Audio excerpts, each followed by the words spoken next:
وتعز من تشاء وتذل من تشاء بيدك الخير إنك على كل شيء قدير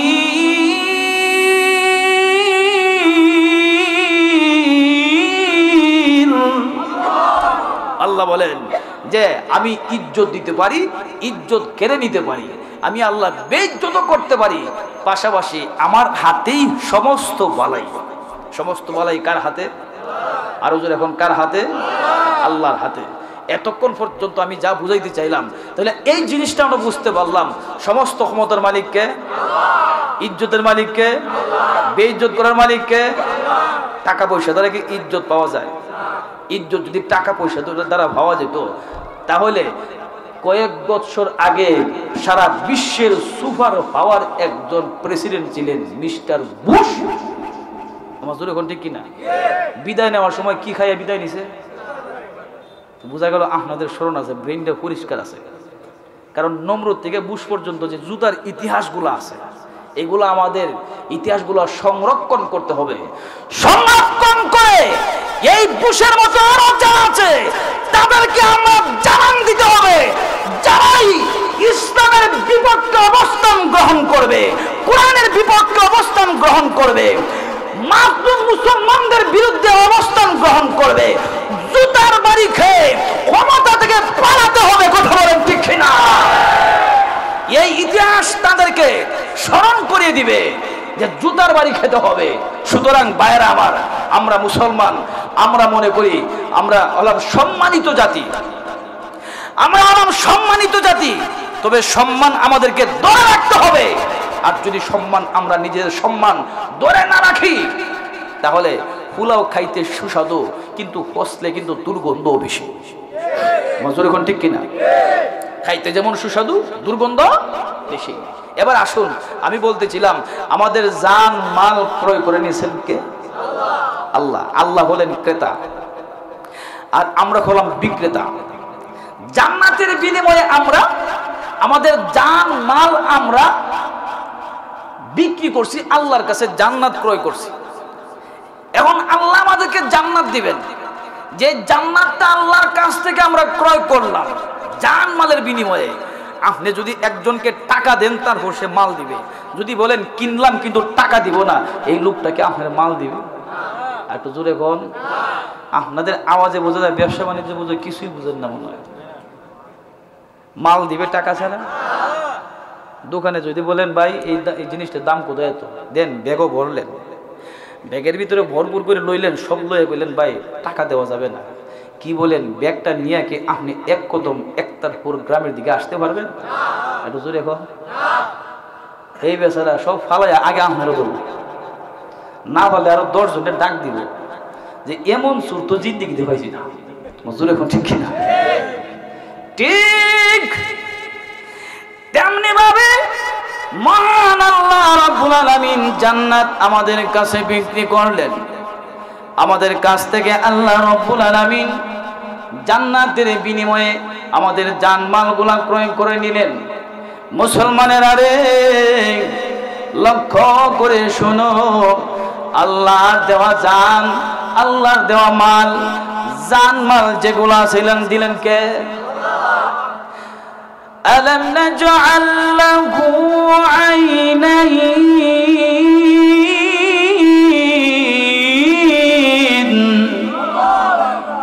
ولسانا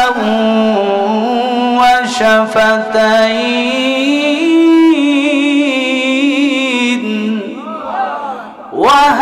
وهديناه النجدين।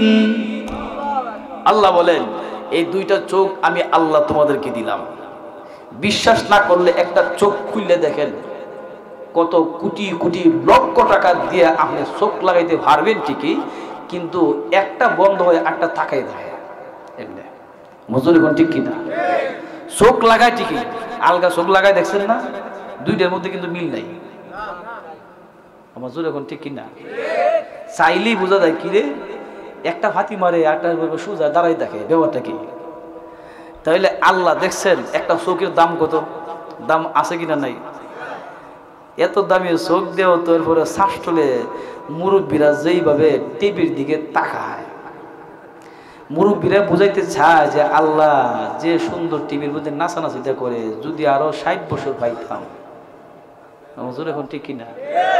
এমন মুরব্বী আছে না? আপনারা না, আপনারা ভালো মানুষ, আপনারা ভালো মানুষ। অন্য এলাকার কথা বলতেছে কি, আমরা রাস্তাঘাটে চলাফেরা করলে যে হা করে যে তাকায়, বোঝা যায় যে উনি আজরাইলের সাথে কন্ট্যাক্ট করছে, যে আজরাইল আমি টিভি দেখে আরো 40 বছর বাঁচতে চাই, এর ভিতরে তুমি আইসো না। আমার জোরে এখন ঠিক কিনা? হ্যাঁ, আলাম নাজআল লাহু আইনাইন,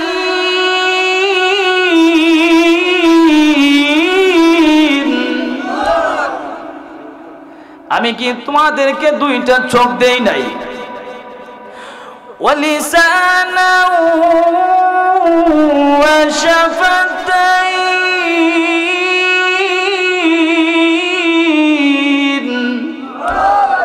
জিহ্বা দিলেন কে? এদিকে যারা আছে আওয়াজ দেন, জিহ্বা দিলেন কে? জিহ্বার মধ্যে কতগুলা কাজ দেখেন। মিষ্টিও চেক করা যায়, টক চেক করা যায়, তিক্ততা চেক করা যায়। জিহ্বা কিন্তু একটাই। গরম চেক করা যায়, আবার ঠান্ডা চেক করা যায়। আমরা এই জায়গার মধ্যে একটু গরম পানি লাগাই দেখেন, চা রাখলে দেখবেন একটু যদি লাগে তো লাভ দিয়ে উঠতে হয়। রাদিয়াল্লাহু তাআলা আনহু, উকবা রাদিয়াল্লাহু তাআলা আনহু বিবির দিকে শিয়রে বসে তাকায়া ডেকে বলে, বিবি গো, চিন্তা করো না, মহান আল্লাহ রাব্বুল আলামিন তোমাকে ভালো করে দিবে। বিবি মৃত্যু সজ্জায় শায়িত অবস্থায়, সাকরাতুল মউত অবস্থায় স্বামীর চেহারার দিকে তাকাইয়া ডেকে বলে, স্বামী গো, আমার অন্তিম সময় চলে এসেছে, মনে হয় আর বেশি দিন দুনিয়াতে থাকবো না। স্বামী, এই মুহূর্তে তোমার কাছে আমি একটা জিনিস আমানত রেখে যেতে চাই। বিবি ডেকে বলে, স্বামী গো, তোমার এবং আমার একটা সন্তান বশির রাদিয়াল্লাহু তাআলা আনহু, আমার সন্তানকে তোমার হাতে আমানত দিয়ে আমি আল্লাহর দরবারে চলে যাচ্ছি গো। ওয়াদা দাও, জিন্দেগিতে কোনোদিন আমার সন্তানকে কষ্ট দিবা না। বিবি এই কথা বলে দুনিয়া থেকে বিদায় নিয়ে চলে গেলেন। বশির ইবনে উকবা, ছোট বাচ্চা বশির, ওনার আব্বা উকবা রাদিয়াল্লাহু তাআলা আনহু সন্তানকে বুকের মধ্যে জড়াইয়া কান্দে আর ডেকে বলে, রে সন্তান, আর চিন্তা করতে হবে না, আর কাঁদিস না। তোর মা মারা গেছে, তোর মা ইন্তেকাল করেছে, তোর মাকে আমি এনে দিতে পারবো না, কিন্তু আমি বাবা হয়ে ওয়াদা দিলাম, জিন্দেগিতে যতদিন বেঁচে আছি রে, আমি কোনোদিন তোকে কোনো অভাব বুঝতে দেব না, তোকে কোনো কষ্ট দেব না, কষ্ট দুঃখ দেব না। এই কথা বলার পর বশির ইবনে উকবা, ছোট বাচ্চা, 9 থেকে 10 বছরের বাচ্চা, কয়েকদিন পর্যন্ত চলাফেরা করতে লাগলেন। বাবা সন্তানকে গোসল করায়, কাপড় চোপড় ধুয়ে দেয়, কাপড় চোপড় পরিয়ে দেয়, সন্তানকে নিয়ে ঘুমাইতে যায়।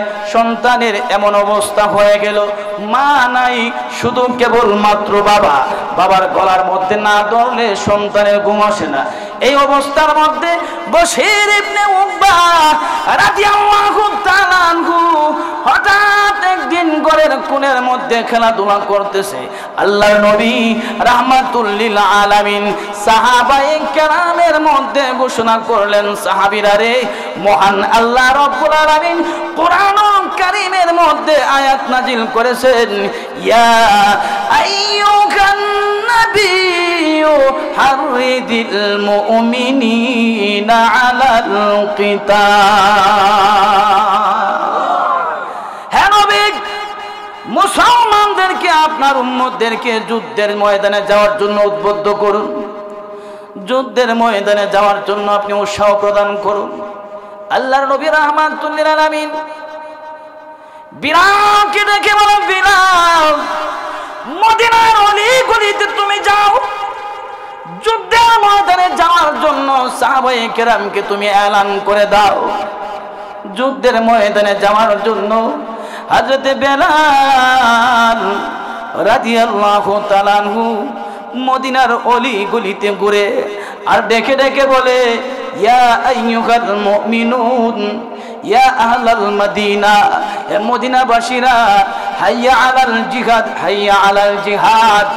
জিহাদের ময়দানে যাওয়ার জন্য আল্লাহ নবী রাহমাতুল লিল আলামিন ঘোষণা দিয়েছেন, তোমরা সবাই চলে আসো। জিহাদের ময়দানে যাওয়ার জন্য রাহমাতুল লিল আলামিন তোমাদেরকে আহ্বান করেছেন।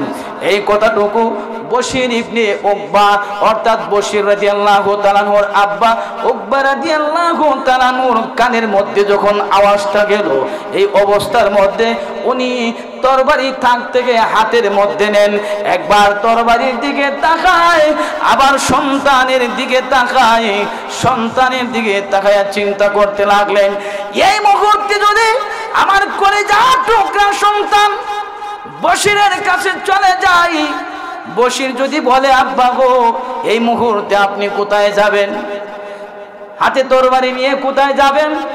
আপনি তো ভালো করে জানেন ঘরের মধ্যে আমার মা নাই, ঘরের মধ্যে আমার ভাই নাই, ঘরের মধ্যে আমার কেউ নাই, এই মুহূর্তে আমাকে রেখে কোথায় যাচ্ছেন? এইভাবে যদি আমাকে কথা বলে, তাহলে বশির ইবনে উকবার এই বশিরের জবাব দিতে পারবো না, তার মায়াজালে আটকা পড়ে যাব, তার মহব্বতের মধ্যে আমি আটকা পড়ে যাব। আমার সন্তানের মহব্বতের মধ্যে যদি আমি আটকা পড়ে যাই, কাল কিয়ামতের ময়দানে মুসিবতের দিনে আশিকে রাসূল হতে পারবো না। কথা বলেন ঠিক কিনা? এই অবস্থার মধ্যে সন্তানের দিকে না তাকাইয়া, সন্তানের দিকে কোনো কথাবার্তা না বলে তরবারিটা হাতে নিয়ে উনি চলে গেলেন। তরবারি হাতে নিয়ে উনি যুদ্ধের ময়দানে চলে গেলেন।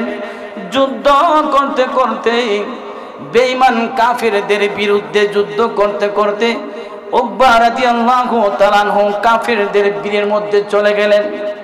কাফিরদের বীরে চলে গেলেন। কাফিরদের বীরের ভিতর ঢুকে উনি এমন ভাবে তরবারি পরিচালনা করতে লাগলেন, কাফেরদেরকে কুচকাটা করতে লাগলেন। এক সময় ওনার গায়ের মধ্যে তরবারির একটা আঘাত লেগে যায়। বশির ইবনে উকবা, বশির রাদিয়াল্লাহু তাআলা আনহুর আব্বা উকবা, এই অবস্থার মধ্যে ওনার দেহের মধ্যে যখন আঘাত লেগে যায়, উনি মাটির মধ্যে, জমিনের মধ্যে পড়ে যায়। একবারও চিন্তা করেন না, আমার সন্তানটাকে আমি রেখে আসলাম, তার ঘরের মধ্যে বিবি নাই, তার ঘরের মধ্যে তার আর কোনো সন্তান নাই, তাকে দেখাশোনা করার মতো কেউ নাই। আল্লাহর রাস্তায় জীবনটা দিয়ে দিলেন। কারণ সাহাবায়ে কেরাম তাদের এমন জীবন, তাদের জীবনটা আল্লাহর জন্য তারা ওয়াকফ করে দিয়েছে। সুবহানাল্লাহ। ওয়ালাকিন্নাল্লাহা হাব্বাবা ইলাইকুমুল ঈমানা ওয়া যায়্যানাহু, আল্লাহ রাব্বুল আলামিন তাদের ঈমানটাকে ওইভাবে তৈরি করছে। ভাইয়েরা আমার, লক্ষ্য করে দেখুন, শহীদ হয়ে গেলেন। শহীদ হওয়ার পর সাহাবায়ে কেরাম, আল্লাহ নবী রাহমাতুল লিল আলামিন বললেন, সাহাবীরা রে, যারা শহীদ হয়েছেন তাদেরকে দাফন করতে হবে। জানাজা পড়াইয়া তাদেরকে দাফন করা হলো। সাহাবায়ে কেরামকে নিয়ে রাহমাতুল লিল আলামিন মদিনার দিকে রওনা হয়ে গেলেন। এইদিকে মদিনার মধ্যে অলিতে গলিতে কে জানি সংবাদ পৌঁছায়া দেয়, মদিনাবাসীরা রে, রাহমাতুল লিল আলামিন সাহাবায়ে কেরামকে নিয়ে মদিনায় প্রবেশ করবে। এই কথা শোনার পর ছোট ছোট মাসুম বাচ্চারা, যার বাবা গিয়েছে যুদ্ধের ময়দানে, যার ভাই গিয়েছে যুদ্ধের ময়দানে, যার চাচা গিয়েছে যুদ্ধের ময়দানে, যার মামা গিয়েছে যুদ্ধের ময়দানে, তাদেরকে আগায় নেওয়ার জন্য, ইস্তেকবাল করার জন্য মদিনার দরজার সামনে দাঁড়ায় আছে। সবাই অনেক খুশি। বাবার হাত ধরে বাবাকে গড়ে নিয়ে যাচ্ছে, ভাইয়ের হাত ধরে ভাইকে গড়ে নিয়ে যাচ্ছে, মামার হাত ধরে মামাকে গড়ে নিয়ে যাচ্ছে, চাচার হাত ধরে চাচাকে গড়ে নিয়ে যাচ্ছে। কিন্তু ছোট বাবা বশির ইবনে উকবা দরজার সামনে দাঁড়ায়া দাঁড়ায়া প্রতিটি সাহাবায়ে কেরাম রাদিয়াল্লাহু তাআলা আনহুমের চেহারার দিকে তাকায় অপলক দৃষ্টিতে তাকায় আছে। এদের মধ্যে তাকায় দেখলেন সবাই যার যার ঘরে চলে যাচ্ছে, কিন্তু সাহাবায়ে কেরামের মধ্যে ওনার আব্বাকে খুঁজে পায় না। অবশেষে রাহমাতুল লিল আলামিনের দরবারে চলে গেলেন। হুজুর, এই পর্যন্ত খুঁজে খুঁজে অনুসন্ধান করে দেখলাম সমস্ত সাহাবায়ে কেরাম যার যার সন্তানকে হাতে ধরে ঘরে চলে যাচ্ছে, যার যার ভাইকে হাতে ধরে ঘরে চলে যাচ্ছে। আল্লাহর নবী গো, সাহাবায়ে কেরামের মধ্যে আমার আব্বাকে কোথাও তো আমি অনুসন্ধান করে খুঁজে পাচ্ছি না, আপনি মেহেরবানি করে বলবেন কি আমার আব্বা কোথায় গেছেন, আমার বাবা কোথায়? আল্লাহর নবী রাহমাতুল লিল আলামিন এই ছোট বাচ্চা বশিরের কান্না দেখে ডেকে ডেকে বলেন, সাহাবীরা রে, এই বাচ্চাটা কার সন্তান? সাহাবায়ে কেরাম ডেকে ডেকে বলেন, ইয়া রাসূলুল্লাহ, ইয়া হাবিবাল্লাহ, আপনার সাহাবী বশিরের উকবার সন্তান, উকবার সন্তান বশির। এই কথা বলার পর সাহাবায়ে কেরাম বলতে লাগলেন, ইয়া রাসূলুল্লাহ, ইয়া হাবিবাল্লাহ, উকবার সন্তান বশির। এই অবস্থার মধ্যে রাহমাতুল লিল আলামিন আর বুঝতে বাকি নাই, নবীর চেহারা মুবারক ঘুরায় ফেললেন। বশির ইবনে উকবা অর্থাৎ বশির রাদিয়াল্লাহু তাআলা আনহু ছোট বাচ্চা নবীজির চেহারা মুবারকের বরাবর হয়ে ডেকে ডেকে বলে, হুজুর, জানতে চাই আমার আব্বার কথা বলার পর, আমার আব্বার কথা বলার পর কেন আপনি চেহারা মুবারক ঘুরায় ফেললেন? এই বুঝছি এখানে শয়তান একটা এসে বসে, দিনটা আলাদা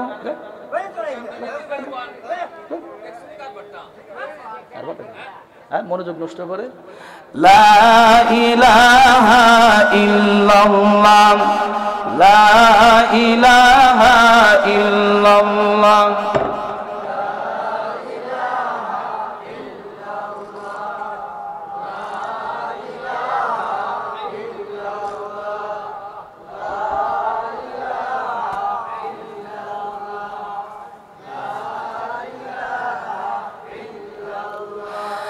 লা ইলাহা ইল্লাল্লাহু মুহাম্মাদুর রাসূলুল্লাহ সাল্লাল্লাহু আলাইহি ওয়াসাল্লাম। বারবার বলতেছিলাম, বশির ইবনে উকবা রাহমাতুল লিল আলামিন হুজুরের সামনে যে বলে, ইয়া রাসূলুল্লাহ, ইয়া হাবিবাল্লাহ, আমার বাবার কথা বলার কারণে কেন গো আপনি চেহারা মুবারক ঘুরায় ফেললেন? আল্লাহর নবী আবার চেহারা মুবারক অন্যদিকে ঘুরায় ফেললেন। হুজুরের চেহারা মুবারকের সামনে গিয়ে বলে, ইয়া রাসূলুল্লাহ, ইয়া হাবিবাল্লাহ, আমার বাবার অনুসন্ধানে আপনার কাছে আমি ছুটে এসেছি। আল্লাহর নবী গো, মেহেরবানি করে আমার আব্বার অনুসন্ধান দিবেন কি? এই অবস্থার মধ্যে সাহাবায়ে কেরামকে জিজ্ঞেস করলেন, সাহাবীরা রে, এই ছেলেটা কার সন্তান, তার বাবার পরিচয় কি? সাহাবায়ে কেরাম বললেন, তার বাবার নাম হলো উকবা, উকবা রাদিয়াল্লাহু তাআলা আনহুর সন্তান বশির। এই অবস্থার মধ্যেই রাহমাতুল লিল আলামিন ছেলেটার চেহারার দিকে তাকায় দেখে ছেলেটা কাঁদতেছে, চোখ দিয়ে পানি পড়তেছে। নবীজি রাহমাতুল লিল আলামিন ছেলেটার দিকে তাকায় নিজেও কাঁদেন। এই অবস্থার মধ্যে ছোট বাচ্চা সাহাবী ডেকে ডেকে বলে, ইয়া রাসূলুল্লাহ, ইয়া হাবিবাল্লাহ, আমার আব্বার কথা বলার পর আপনি কেন কাঁদেন? নবীজি ডেকে ডেকে বলেন, বশির রে, এ বশির, তোর আব্বাকে আমি এনে দিতে পারবো না, তোর আব্বাকে ফেরত দিতে পারবো না। এই মুহূর্তে তুই জেনে রাখে, তোর বাবা আল্লাহর তৈরি জান্নাতে আল্লাহর ডাকে চলে গেছে। এই অবস্থার মধ্যে সাহাবী বশির ছোট রাহমাতুল আলামিনের চারদিকে তাকাইয়া এখন কয়েকটি কথা বলতে লাগলো। ডেকে ডেকে বলে, আল্লাহর নবী গো, ইয়া রাসূলুল্লাহ, ইয়া হাবিবাল্লাহ, আল্লাহর সান্নিধ্যে চলে গেছে ভালো কথা। আমার আব্বা আমার বাবার তো এতটুকু বিবেক থাকা দরকার ছিল, এতটুকু আমার বাবা চিন্তা করা দরকার ছিল। আমার ঘরের মধ্যে আমার মা নাই, আমার ভাই নাই, আমার বোন নাই, আমার ঘরে লালন পালন করার মতো কেউ নাই। এই মুহূর্তে যদি আমার আব্বা আমার সাথে ঘরে না যায়, ঘরের মধ্যে কার কাছে আমি আশ্রয় নিব? কে আমাকে আশ্রয় দিবে? কে আমাকে লালন পালন করবে? কে আমাকে মুখের মধ্যে খাবার তুলে দিবে? কে আমাকে গোসল করাবে? কে আমাকে ঘুম পড়াবে? এই কথাগুলা বলে ছোট্ট বাচ্চা সাহাবী রাসূলের সামনে দাঁড়ায়া দাঁড়ায়া কাঁদতেছে। আল্লাহর নবী রাহমাতুল লিল আলামিন ডেকে ডেকে বলেন, বশির ইবনে উকবা, এ বশির, তোমার কথাগুলা আমি শুনতে পারলাম, আমার দারুণ ব্যথা হচ্ছে। প্রথম নম্বর কষ্ট হলো তোমার বাবা জিহাদের ময়দানে শহীদ হয়েছে। দ্বিতীয় নাম্বার কষ্ট হলো তোমার কথাগুলা শুনে আমার বড় কষ্ট হচ্ছে। বশির ইবনে উকবা রাদিয়াল্লাহু তাআলা আনহুর চেহারার দিকে তাকাইয়া সাহাবায়ে কেরাম কাঁদেন, রাহমাতুল লিল আলামিন কাঁদেন। রাহমাতুল লিল আলামিন ডেকে ডেকে বলেন, সাহাবীরা রে, তোমরা সাক্ষ্য থাকো, আমি তোমাদেরকে সাক্ষ্য রেখে বলছি, আজকে থেকে বশির ইবনে উকবার বাবা হয়ে গেলাম। লক্ষ্য করে দেখুন, ঘটনা বলার উদ্দেশ্য না, এই জায়গার মধ্যে আমি বলতে চাই, সন্তানের মহব্বত পর্যন্ত আটকাইতে পারে নাই। হুজুর এখন ঠিক কিনা? ঘরের মধ্যে বিবি নাই, ঘরের মধ্যে বাচ্চাটাকে লালন পালন করার মতো কেউ নাই। হুজুর এখন ঠিক কিনা? আপনারা কোন দিকে দেখান? আমার দিকে দেখান। এদের এগুলো বাদ দেন, এরা সারা রাতে গুতাগুতি করবো, এগুলোকে আসরের আগে ঠিক করতে পারে না। লক্ষ্য করে দেখো, ঘরের মধ্যে কেউ নাই। এই অবস্থার মধ্যে এরপরেও যুদ্ধের ময়দানে আপনি যদি আমি হইতাম, তরবারি নিয়ে পিছন দিক দিয়ে ঘোরাফেরা করতাম আর বলতাম যে মারামারি হেরা করুক, হুজুর এখন ঠিক কিনা? আমার জানটা আমি বাঁচাই রাখি, তরবারি নিয়ে পিছন দিকে দাঁড়ায় থাকতাম আর বলতাম যদি যুদ্ধ করতে হয় হারা করুক। এদের করে অন্য পরিবার ফ্যামিলির সদস্য অন্যরাও আছে, একজন মারা গেলে অসুবিধা নাই, আমার তো ঘরের মধ্যে কেউ নাই। মনে মনে অনেক যুক্তি দিতাম, কিন্তু সাহাবী কোনো যুক্তি দেয় নাই। নিজের বিবেককে একবার জিজ্ঞাসা করার প্রয়োজন হয় নাই। এরপরও সাহাবী আল্লাহর রাস্তায় শহীদ হয়ে গেলেন। এই জন্য মহান আল্লাহ রাব্বুল আলামিন বলেন, তোমাদের জান এবং তোমাদের মাল আমি আল্লাহ ক্রয় করে নিয়েছি। জান এবং মালের মালিক কে? আরো জোরে বলেন কে? দিলেন আল্লাহ। জানটা দিলেন কে? আরো জোরে বলেন কে? আবার আল্লাহ রাব্বুল আলামিন বলেন, তোমাদেরকে আমি আল্লাহ দিলাম, আবার তোমাদের কাছ থেকে ক্রয় করলাম। বুঝছেন বিষয়টা? দিছেন আল্লাহ, আবার আল্লাহই ক্রয় করলেন। আবার আল্লাহ বলেন, এর দুয়ের মধ্যে আমি আল্লাহ তোমাদেরকে জান্নাতুল ফেরদাউস দিয়ে দিলাম। লক্ষ্য করে দেখুন, এই জান্নাতে যাওয়ার জন্য আমাদেরকে বাস্তবমুখী কিছু কথা শুনতে হবে। আল্লাহর তৈরি জান্নাতে আমরা যাইতে চাই কিনা? চাই না। জানটা আল্লাহর রাস্তায় দিতে রাজি আছে কিনা? নাই। রাজি আছেন? ওলামায়ে কেরাম যদি ডাক দেয়, সারা বিশ্বের ইহুদি, খ্রিস্টান, নাস্তিক, মুরতাদরা মুসলমানদেরকে ধ্বংস করে দেওয়ার জন্য যে জাল বুনছে, আজকে সারা দেশের মধ্যে মনে মনে আমরা অনেকে মনে করি যা আমরা বোধহয় স্বাধীন হয়ে গেছি। না, স্বাধীন না, হাত বদল হয়েছে, হাত বদল হয়েছে। যখন ঠিক কিনা? কি বদল হয়েছে? হাত বদল বুঝেন? আগে ছিলাম এক রাক্ষসের হাতও, এখন আরো বড় হাতে গেছে। আপনারা আবার আমাদের রাষ্ট্রপ্রধানের কথা ভাববেন না। আগে ছিলাম ইন্ডিয়ার বেড়াজালে, ভারতের বেড়াজালে, এখন আমেরিকার হাতে গিয়ে পড়ছে। আমার জোর এখন ঠিক কিনা?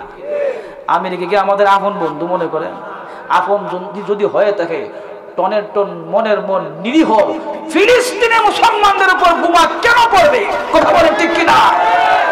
আমেরিকা যদি আমাদের বন্ধু হয়ে থাকে তাহলে লেবাননে কেন হামলা হবে? আমেরিকা যদি বন্ধু হয়ে থাকে ইরাকে কেন হামলা হবে? আমেরিকা যদি আমাদের বন্ধু হয়ে থাকে আফগানিস্তানে কেন হামলা হবে? এতে বোঝা গেল শুরুর হাত থেকে আমরা সুইটটা এখন বড়রার হাতে গেছি। এখন একমাত্র কথাগুলো বুঝতে হবে, আল জিহাদু মাদিন ইলা ইয়াউমিল কিয়ামা। আল্লাহর নবী বলেন জিহাদ পৃথিবীর শুরু থেকে এই পর্যন্ত আছে, এই পর্যন্ত নয়। আল্লাহর নবী বলেন কিয়ামত পর্যন্ত জিহাদ থাকবে, কিয়ামত পর্যন্ত জিহাদ থাকবে। জিহাদ বলতে আমরা মনে করি হাত কাটতে লাউন, পাও কাটতে লাউন, রক কাটতে আলাদা করে দেওয়ান না। জিহাদের অর্থ এটা না। জিহাদের অর্থ হলো, জিহাদ বলা হয় আল্লাহর জমিনে আল্লাহর বান্দাদেরকে চলাফেরার সময় যারা কষ্ট দেয়, আল্লাহর জমিনে আল্লাহর সাথে যারা শিরিক করে, যারা শিরিক করে, কুফরি করে, এই সমস্ত সন্ত্রাসীদেরকে দমন করার জন্য যে মিশন পরিচালনা করা হয় এই মিশনের নামই হলো জিহাদ। সুবহানাল্লাহ বলেন। এই মিশনের নাম কি বলেন? এখন মনে করবেন 10 জন 5 জন অথবা 20 জন 25 জন মিলা একজন আমির বানায়, ওনার নেতৃত্বে হামলা করে, ওনার নেতৃত্বে বোমা মারে, এটার নাম জিহাদ না।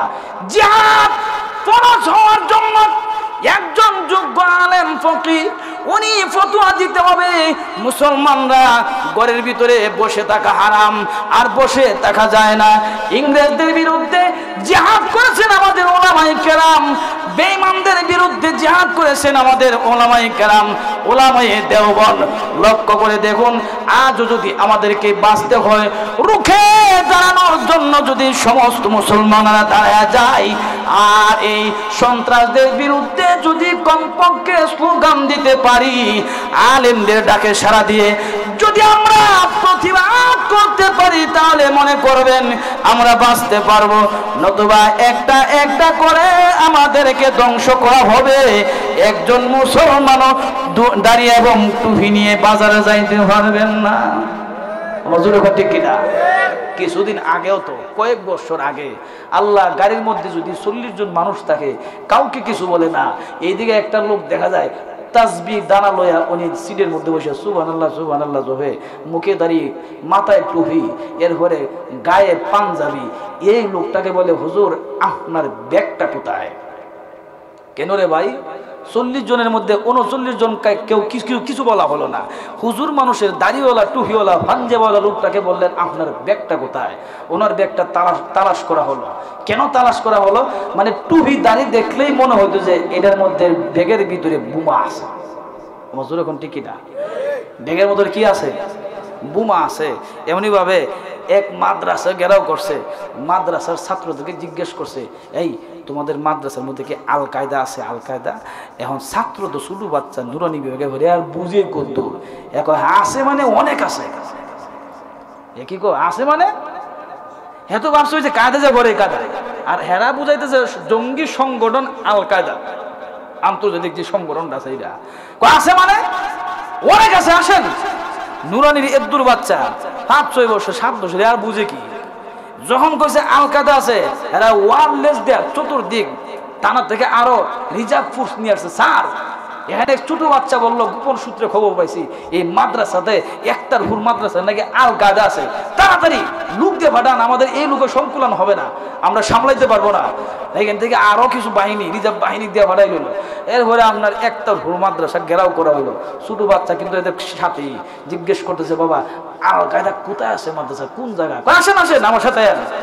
সাথে আইন বইয়ের হাতে ধরে লয়ে গেছে, লইয়া গিয়া ওই নুরানি বিভাগের মক্তবের যে রুমটা আছে না, এই রুমে ঢোকাইছে।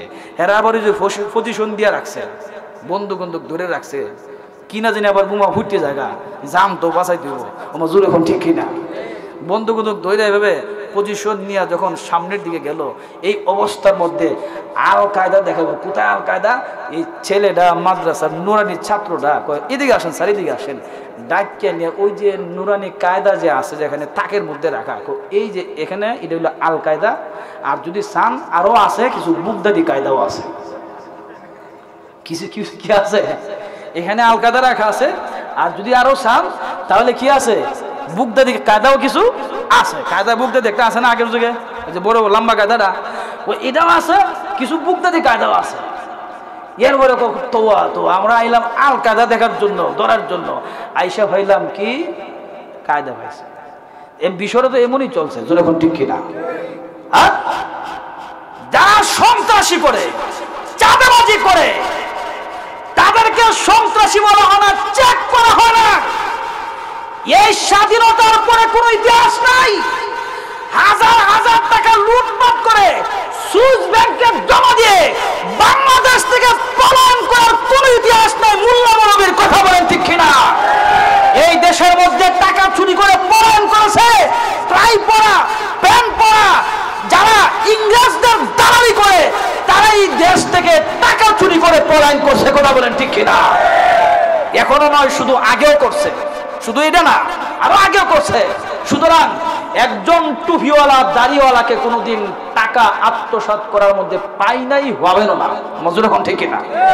এই জন্য আল্লাহ এই যে জামানাটা ঘটছে, এই জামানার মধ্যে আল্লাহ আমাদেরকে হেফাজত করতেছে। কতটা লক্ষ্য করবেন, বোঝার চেষ্টা করেন। আমার সময়টা মনে সম্ভবত শেষ, আমি অল্প সময় শেষ করে দিতেছি। কতটা বোঝার চেষ্টা করেন। দেখেন, আপনি আমাকে আল্লাহ এই যে টুপিওয়ালা দাড়িওয়ালা এতগুলো আলেম, হাজারো হাজারো আলেম, আপনারা ডাক দিলে, শুনেন কথাটা বোঝেন, ডাক দিলে হাজার হাজার মানুষ আলেমদের ডাকে আসে বিনা খরচে, নিজের টাকায় পয়সায়। কথা বলেন ঠিক কিনা? কিন্তু যখন একজন আলেম নির্বাচনে দাঁড়ায়, তাকে ভোট দেয় না। আমার এখন ঠিক কিনা? ভোট দেয় না, এটা কিন্তু আপনাদের দোষ না, এটা একটা কারণ আছে। কারণটা হলো সাধারণ জনতা এটা বুঝে যে হুজুরে ভোট দিলে হুজুর এমপি হবে, এমপি হলে সংসদে সুরের সাথে হুজুর বসতে হবে। সুরদের কাতারে বসতে হবে না? সংসদে যারা ছিল মনে করেন কেমন অবস্থা এই পর্যন্ত, সবাই তো না, কিছু মাশাআল্লাহ মাশাআল্লাহ ভালো তো আছে, দূরে এখন ঠিক না। তাহলে কিছু মানুষ এটা চায় যে আমাদের পুত পবিত্র উলামাই সম্প্রদায়, ওনারা যেন দাগি না হয়, এই জন্য ভোট দেয় না, পাস করে না। এমনি দেখেন গরু ছাগল বাবার দরবারে যায় ঠিকই, কিন্তু বাবা যখন নির্বাচনে দাঁড়ায় বাবারে ভোট দেয় না। আমার জোরে ঠিক কিনা? এমন আছে কিনা নাই? লক্ষ্য করে দেখুন, এই জন্য জান এবং মাল দিলেন কে? আল্লাহর রাস্তায় মাল খরচ করতে না যে আছে কিনা নাই? আপনারা আবার মনে করবেন হুজুরে দেখি ওয়াজের ফিসটা ফাল্লাই দিছে না, এখন কালেকশন হবে না। হুজুর এসে গেছেন, নারে তাকবীর, নারে তাকবীর। এই জন্য ভাইরা আমার,